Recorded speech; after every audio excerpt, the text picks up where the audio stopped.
अगर आप मैदे की तेज़ाबियत का शिकार रहते हैं तो उसका इलाज आप बगैर दवाई के घर रह के कैसे कर सकते हैं, इस वीडियो में आपको बताऊंगा। एंड तक देखिएगा वीडियो का। नंबर 1 पे आ जाता है कि मिर्च मसाले वाली चीज़ों का इस्तेमाल बिल्कुल अपनी ज़िंदगी से ख़त्म कर दें। नंबर 2 पे आता है कि चॉकलेट, कॉफ़ी और चाय का इस्तेमाल कम से कम करें।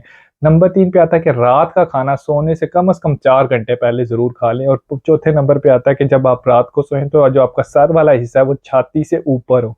5वें नंबर पे अपनी स्मोकिंग की आदत को कम करें अगर आप करते हैं तो।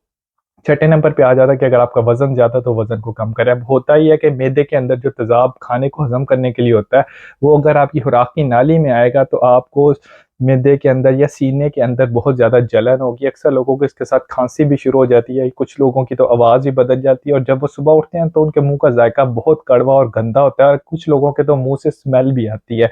अगर ये आपको अलामतें हैं तो अपनी ज़िंदगी रहन-सहन को बदलें। अगर वीडियो अच्छी लगी तो मेरे चैनल को फ़ॉलो करें। इस वीडियो को दूसरे लोगों के साथ शेयर करके अवेयरनेस क्रिएट करें। Thank you.